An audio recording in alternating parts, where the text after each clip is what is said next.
আসসালামু আলাইকুম, টফি মনির চ্যানেলে আপনাদেরকে স্বাগতম। আমার আজকের রেসিপি থাকছে মটর ডাল দিয়ে জালি কুমড়ো রেসিপি। তো অবশ্যই ভিডিওটা শেষ পর্যন্ত দেখবেন না টেনে, এবং কেমন হলো অবশ্যই আমাকে কমেন্টে জানিয়ে যাবেন। আমরা যারা এই রেসিপিটা পছন্দ করি তারা অবশ্যই একটা লাইক দিয়ে যাব। সেই মজার একটা রেসিপি, এই রেসিপিটা আমি এখন রান্না করার জন্য চলে যাব। আমি চুলোতে পানি দিয়ে ডালটা অ্যাড করে দিলাম। এখন আস্তে আস্তে বলক চলে আসতেছে। আস্তে আস্তে যখন ডালটা সিদ্ধ হয়ে যাবে তখন আমি দিয়ে দেবো 1 চামচ হলুদ গুঁড়ো, দিয়ে দেবো 1 চামচ লাল মরিচের গুঁড়ো। দেওয়ার পরে আমি ভালো করে নেড়ে চেড়ে দিব। ডালগুলো কিন্তু আমি আগে আদা সিদ্ধ করে নিলাম। তো এখানে আমি পেঁয়াজ কুচানোটা অ্যাড করে দিচ্ছি। দেওয়ার পরে পরিমাণ মতো লবণটাও অ্যাড করে দিলাম।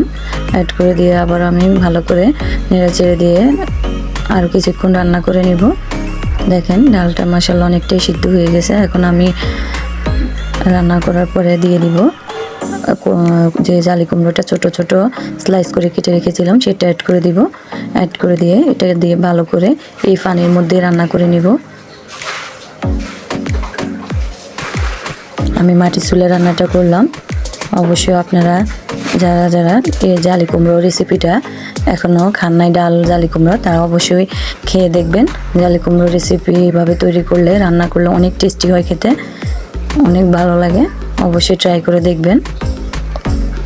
তো আমার রান্নাটা হয়ে গেছে, আমি পাতিলে নিয়ে নিয়েছি ঢেলে। এখন আমি ফোড়ন দেওয়ার জন্য কড়াইতে তেল অ্যাড করে দিলাম। তারপরে দিয়ে দিলাম পেঁয়াজ কুচানো।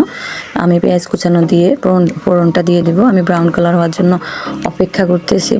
ব্রাউন কালার হয়ে আসছে, এখন আমি তেলের উপরে দিয়ে দিচ্ছি।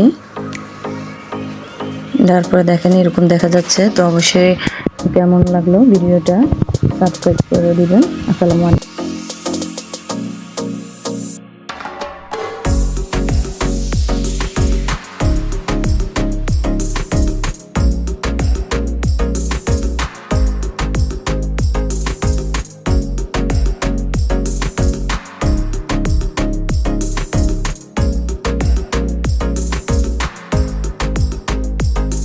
আজকের রেসিপিটি এ পর্যন্তই থাকলো। সবাই ভালো থাকবেন, সুস্থ থাকবেন এবং আমাদের জন্য দোয়া করবেন। আমরাও আপনাদের জন্য দোয়া করতেছি। এই পরিস্থিতিতে কেউ মন ভাঙার প্রয়োজন নয়। অবশ্যই আল্লাহ পাক রব্বুল আলামিন যা করবেন ভালোই করবেন। আল্লাহ হাফেজ। আসসালামু আলাইকুম।